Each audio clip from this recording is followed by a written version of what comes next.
الله وبركاته. الحمد لله والشكر لله والصلاة والسلام على رسول الله وعلى آله وأصحابه ومن والاه. رب اشرح لي صدري ويسر لي أمري واحلل عقدة من لساني يفقهوا قولي. رب زدنا وزدني فهما رب يسر ولا تعسر وأتمم بالخير يا كريم. وعن معاوية بن حيدة رضي الله عنه قال قلت يا رسول الله ما حق زوجة أحدنا عليه؟ قال أن تطعمها إذا طعمت وتكسوها إذا اكتسيت ولا تضرب الوجه ولا تقبح ولا تهجر إلا في البيت. حديث حسن رواه Abu Dawud. Muawiyah bin Haidar radhiyallahu anhu bertanya, ya Rasulullah, apakah hak seorang istri terhadap suaminya? Jawab Nabi sallallahu alaihi wasallam, harus kau beri makan jika kau makan, dan kau beri pakaian jika kau berpakaian, dan jangan memukul muka dan jangan menjerikkannya, jangan memboikot kecuali dalam rumah sahaja. Bismillah rahimahullah, kita masih lagi dalam bab berwasiat pesan-pesan untuk wanita. Hadis yang seterusnya daripada Muawiyah bin Haidah, seorang sahabat Nabi radhiyallahu anhu. Satu ketika beliau bertanya kepada Nabi sallallahu alaihi wasallam, "Qultu ya Rasulullah." Tuan-tuan, sahabat Nabi sallallahu alaihi wasallam ni bakal rujuk mereka Nabi lah. Directly kepada Nabi Muhammad sallallahu alaihi wasallam apabila berlaku sesuatu yang mereka nak tanya, mereka tanya. Dan sahabat Nabi ni mereka bertanya untuk beramal dengannya. Lain kita sekarang ini bertanya tapi tidak beramal. Sahabat ni tidak. Mereka bertanya, mereka merujuk kepada baginda Nabi sallallahu alaihi wasallam bukan sekadar untuk mendapatkan ilmu pengetahuan, tetapi untuk mereka beramal dengan ilmu pengetahuan itu. Dan hidupnya ilmu itu dengan amal. Wa'amal fa innal hayata al-ilm bil amal. Naklah kamu beramal, hidupnya ilmu itu dengan amalan. Sekarang ni kita tengok manusia berbondong-bondong mengejar ijazah sampai peringkat PhD. Baca sana sini, ikut forum, tentang seminar, habiskan duit untuk mencari ilmu pengetahuan tetapi tidak beramal dengan ilmu pengetahuan. Ilmu yang tidak beramal tiada faedah. Apatah lagi kalau kita ni berbicara, kita belajar agama untuk memperbodohkan orang yang bodoh, untuk bertanding kehebatan ilmu. Orang macam ini dia tidak mahu masuk syurga, tak mahu bawa syurga. Jadi tuan-tuan, sahabat ni banyak. Mereka bertanya. Di sini seorang sahabat namanya Muawiyah bin Haidah bertanya kepada Nabi sallallahu alaihi wasallam untuk beramal. Bukan tanya lepas lepas. Dalam Quran banyak. Yas'alunaka.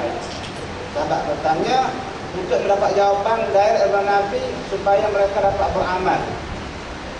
Yas'alunaka 'anil mahid qul huwa adha fa'tazilun nisaa fil mahid. Mereka bertanya kepada Nabi Muhammad tentang haid. Katakanlah haid itu benda yang kotor. Dia bukan perempuan wanita yang uzur didatangi haid. Yas'alunaka 'anil ahillah qul hiya mawaqitu lin-nas wal hajj. Mereka bertanya tentang bulan. Yas'alunaka madza yunfiquna qulil 'afwu. Mereka bertanya tentang apa yang hendak diinfakkan, didermakan. Qulil 'afwu. Yang didermakan itu ialah yang berlebih, barang yang lebih. Yas'alunaka 'anil jibal faqul yasifa rabbi nasfa fayadharuha qa'an safsafa. Yas'alu wa idza sa'alaka 'ibadi anni fa inni qarib. Banyak dalam Al-Quran sahabat bertanya, dan pertanyaan sahabat kepada Nabi sallallahu alaihi wasallam untuk mereka beramal dengan ilmunya. Jadi Muawiyah bertanya, ya Rasulullah, apa apakah hak-hak isteri salah seorang daripada kami ke atas kami? Kami sebagai seorang suami, as a husband, apa yang perlu kami lakukan kepada isteri kami? Zaujati ahadina. Dalam hadis ini dia buat zaujah untuk perempuan. Sebenarnya kalau kita tengok di dalam Al-Quran ni kalimah zaujun maknanya spouse, pasangan. Digunakan untuk laki-laki dan digunakan juga untuk perempuan. Zaujun. Bahasa Arab yang sahih, yang fasih, zaujun itu untuk suami, juga untuk isteri. Dalilnya Allah Subhanahu surah Al-Baqarah, wa qulna ya Adam uskun anta wa zaujukal jannah wa kula minha ragadan haitsu syi'tuma. Allah kata dalam surah Al-Baqarah, uskun anta wa zaujuka. Ini bagi orang yang belajar Arab. Ya, tinggallah kamu dan isteri kamu. Zauju, dia tak kata zaujaduka. Istilah zaujah timbul dalam bab faraid. Ulama faraid dia buat zaujun untuk laki-laki, zaujah untuk perempuan. Dan dalam hadis ni pun dia guna zaujati, tak ada masalah. Zaujati ahadina alaihi.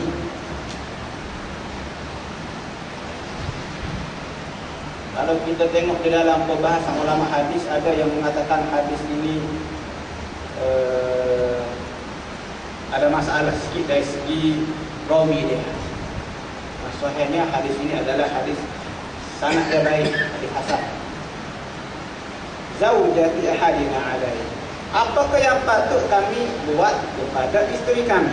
Mereka bertanya, sahabat bertanya, Muawiyah bertanya.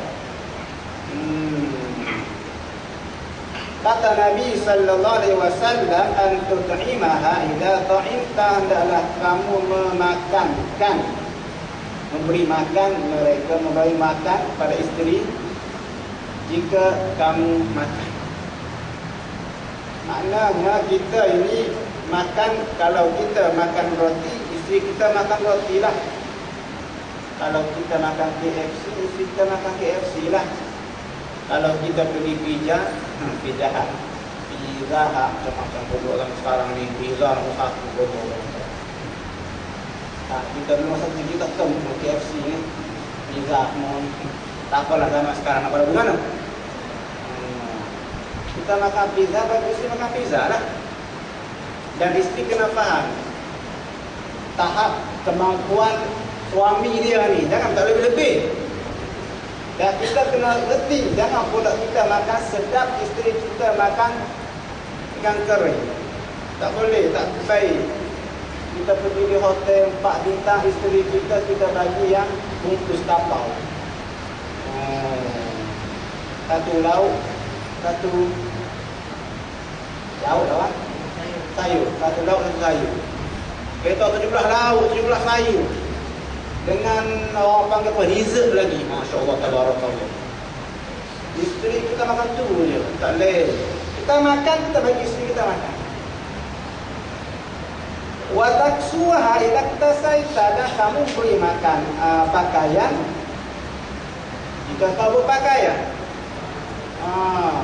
Dia sama.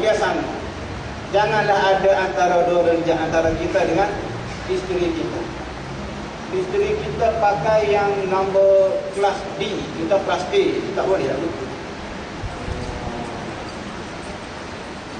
Wala tadribil wajah, jangan kamu pukul wajah. Wajah siapa ni? Wajah isteri.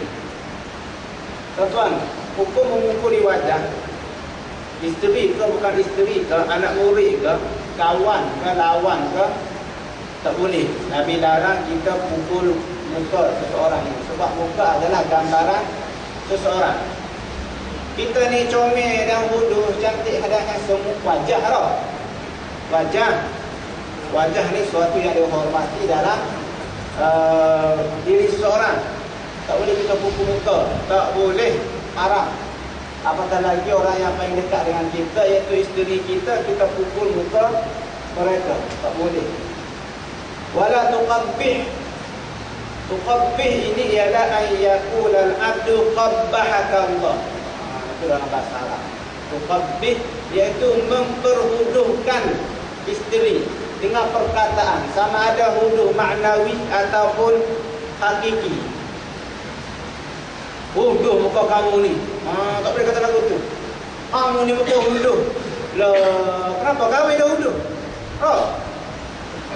Mungkin sebab long tan aku 40 tahun lepas.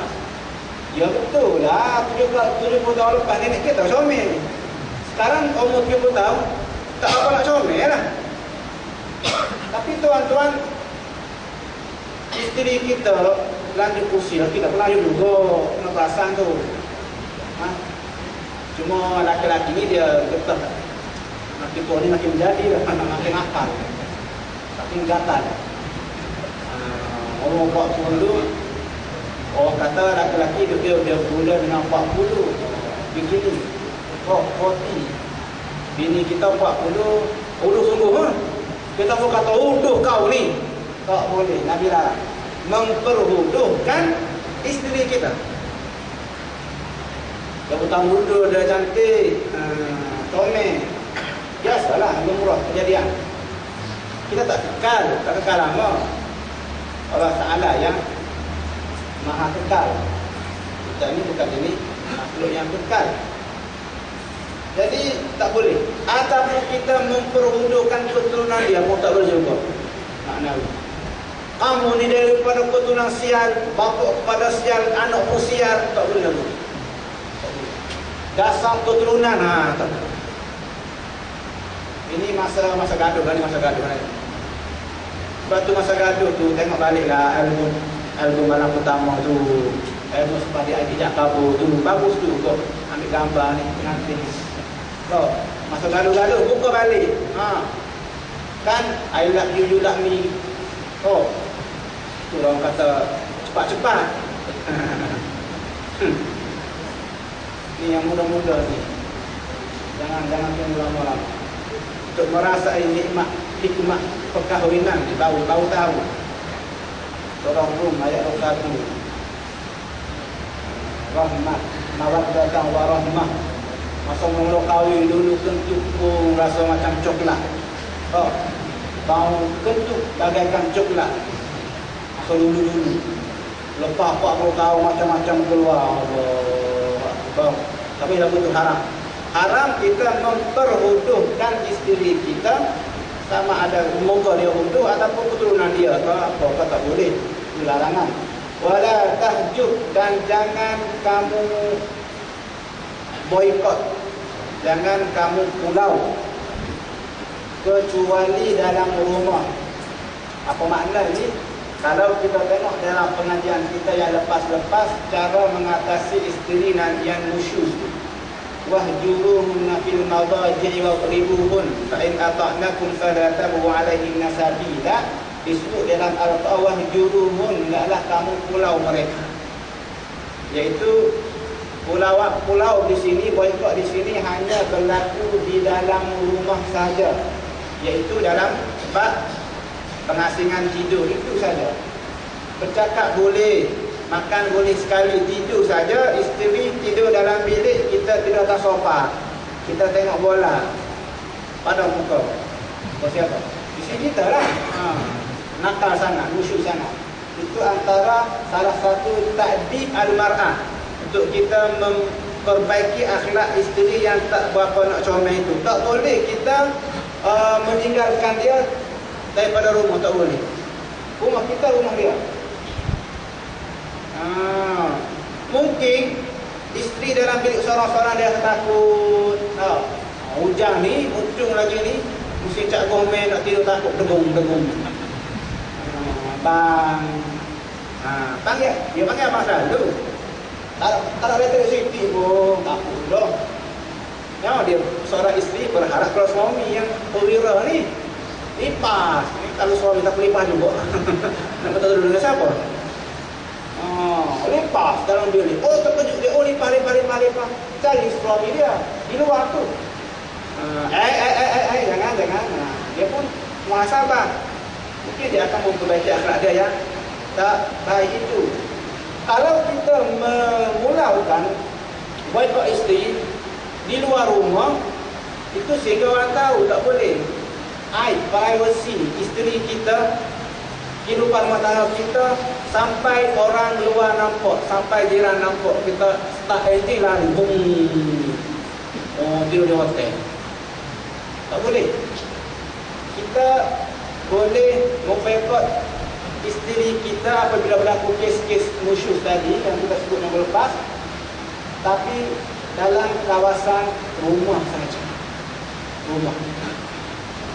Illa bil bait, kecuali dalam rumah. Wa an Abi Hurairah radhiyallahu anhu qala Rasulullah sallallahu alaihi wasallam akmalul mu'minina imanan ahsanuhum khuluqan wa khiyarukum li nisaihim. Hadis rawahu Tirmidzi wa qala haditsun hasanun sahih. Imam Tirmidzi baca Tirmidzi atau Turmuzi atau Tirmidzi. Tirmidzi bahasa Melayu kita. Tirmidzi. Nama tempat tu, tapi nama anak kita Tirmidzi. Tapi tinggal di Pekan Kiringau. Apa masjid buku Tirmidzi. Turmuzi. Macam Imam Nawawi dia ni. Bukan nama dia itu. Imam Nawawi itu Nawa, satu tempat, disebutkan satu tempat di Syria, Nawa. Apa nak nama Nawawi? Bukhari pun gitu juga. Nama tempat apa itu? Bukhara. Lewat Tirmidzi. Kalau dia kata hadisun hasanun sahih, maknanya hadisnya hadis sahih. Daripada Abu Hurairah katanya sabda Nabi sallallahu alaihi wasallam, sesempurna orang mukmin dalam imannya ialah yang terbaik budi pekertinya, dan sebaik-baik kamu ialah yang terbaik pergaulannya terhadap isterinya. Ini menjawab persoalan orang yang mengatakan iman itu tetap. Tak betul. Aqidatuna ahlus sunnah wal jamaah annal imana yazidu wa yanqus. Iman seseorang itu boleh bertambah dan boleh berkurang. Hadis ini ada sebab akmalul iman, sesempurna iman seorang mukmin. Maksudnya ada iman mukmin tak sempurna. Ada yang 100%, ada yang 90%, ada 60%, ada 50%, ada 10%. Ada yang tidak mencapai tahap keimanan, tapi masih lagi dalam skop Islam. Islam dengan iman berbeza kalau kita membincangkan dia dalam satu perbincangan.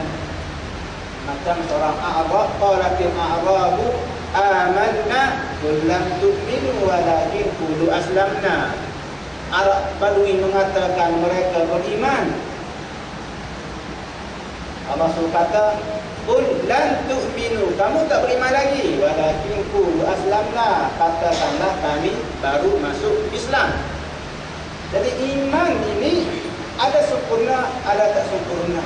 Dan iman seseorang itu dia boleh bertambah dan dia boleh berkurang. Macam gas di dapur, macam angin kayak kereta kita. Yazidu bitta'ah wa yanqusu bil ma'siyah. Nak tahu iman kita ni meningkat atau tidak? Dia meningkat dengan meningkatnya ketaatan kita kepada Allah Subhanahu wa taala. Dan dia menurun, ternyata iman turun apabila kita ni bermaksiat kepada Allah Subhanahu wa taala. Dalam Quran Allah sebut wa yazdadal ladzina amanu imana. Amanu beriman dah. Tapi Allah kata wa yazdadal ladzina amanu imana. Dan orang-orang yang beriman itu bertambah keimanan mereka. Dalam surah Al-Anfal kita baca sifat orang mukmin, innamal mu'minuna alladziina idza dzukirallahu wajilat qulubuhum wa idza tuliyat 'alaihim ayatuhu zadatuhum imanan. Apabila dibaca ke atas mereka ayat-ayat Al-Quran, ayat-ayat Allah ini, maka keimanan mereka bertambah. Makna katanya iman kita ni boleh bertambah sebagaimana dia juga boleh berkurang. Dalam hadis ini Nabi kata orang yang sempurna iman dia ialah orang yang paling baik akhlaknya. Ahsanuhum khuluq, akhlak.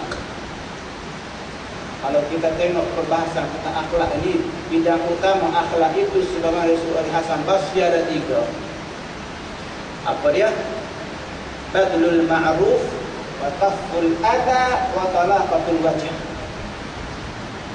Badlul ma'ruf, memperkembangkan kebaikan, menyampaikan, mempersebarkan kebaikan, segala yang ma'ruf. Kaful adha, menolak segala kejahatan. Talaqatul wajh, senyum, muka yang senyum. Senyum itu sedekah. La tahqiranna minal ma'rufi syai'an walau an talqa akhaka biwajhin talib. Jangan kamu memandang temeh satu perkara yang ma'ruf walaupun kamu berhadapan dengan saudara kamu dalam keadaan muka yang senyum. Itu menandakan akhlak dia comel. Akhlak yang paling comel ini akhlak Nabi lah. Allah Ta'ala puji khusus kerana baginda Nabi sallallahu alaihi wasallam, wa innaka la'ala khuluqin 'azim. Itu surah Al-Nun wal qalami wa ma yasturun awasbu wa innaka la'ala khuluqin 'azim. Dan sesungguhnya kamu wahai Muhammad mempunyai perilaku akhlak yang sempurna, akhlak yang mulia, azim. Ambil Nabi sebagai idola kehidupan kita, sebagai akhlak. Dan antara akhlak yang mulia ini kata Nabi, min husni islamil mar tarkuhu ma la ya'ni. Antara comel Islam seseorang itu ialah dia meninggalkan sesuatu yang tidak ada faedah bagi dia. Akmalul mu'minin imanan ahsanuhum khuluqa. Sesempurna orang mukmin, iman seorang mukmin ialah yang paling baik akhlak. Sebab itu tuan-tuan kita tengok peribadi seorang perempuan yang Nabi sebut dalam satu kisah, dakhalat al-mar'atu an-nara fi hirratin tahbisuha. Seorang perempuan masuk neraka disebabkan seekor kucing yang dia kurung, sehingga kucing itu mati dalam tahanan. La hiya tat'amuha, tidak dia memberi makan pada kucing itu, dan tidak ia membiarkan kucing itu mencari makan di luar. Akhlak tak comel. Akhlak tak comel. Memusuhi binatang. Binatang, kalau manusia, Allah Akbar, lagi lah. Ini binatang. Dalam riwayat yang lain, perempuan juga masuk neraka. Dia ni ahli ibadat. Ahli ibadat. Sembahyang, tahajud, puasa, sunat. Tapi akhlak dia dengan jiran dia tak baik. Pop-pop, ngumpat. Dia bukan dia tusir al-jiwar. Tusiru al-jiwar, menyakiti jiran. Akhlak tak comel, akhlak tak baik. Dia bukan ahli syukur. Dan kenapa dia sembahyang tapi akhlak dia tak baik? Makna katanya kita kembali kepada kehendak sembahyang itu, inna salata tanha 'anil fahsya'i wal munkar. Perempuan ini rupanya ada masalah tentang sembahyang. Sembahyang tapi tidak mencegah perbuatan dia daripada munkar itu. Akhlak tak comel. Ada masalah. Kena baiki atas solat dia. Kalau solat dia tamam, perfect, insya-Allah akhlak dia akan menjadi akhlak yang baik. Kemudian Nabi kata, dan sebaik kamu ialah yang terbaik pergaulannya terhadap isterinya. saudara tengok hadis kan, khairukum khairukum li ahlihi wa ana khairukum li ahli. Terbaik di kalangan kamu ialah yang paling baik dengan ahli keluarganya. Dan aku, kata Nabi sallallahu alaihi wasallam, adalah orang yang paling baik terhadap keluarga. Kesempurnaan imam bergantung pada kesempurnaan akhlak, budi pekerti. Imam tidak berpisah dengan budi pekerti. Imam yang tidak berbuah budi kebaikan tidak ada harganya di sisi Allah, dan termasuk dalam budi yang bergaul baik dengan istri.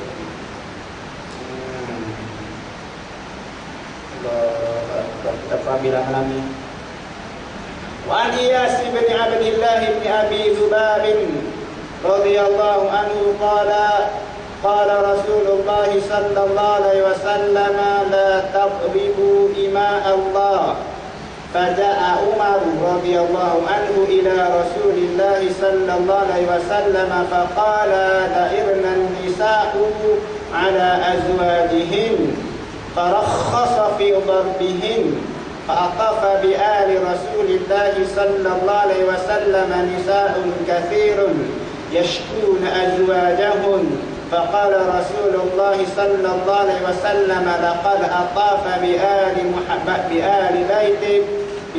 بيت محمد نساء كثير يشكون أزواجهن ليس أولئك بخياركم. رواه أبو داود. Iyas bin Abdullah bin Abu Dzubab radhiyallahu anhu berkata, bersabda Rasulullah sallallahu alaihi wasallam, jangan kamu memukul kaum wanita hamba-hamba Allah.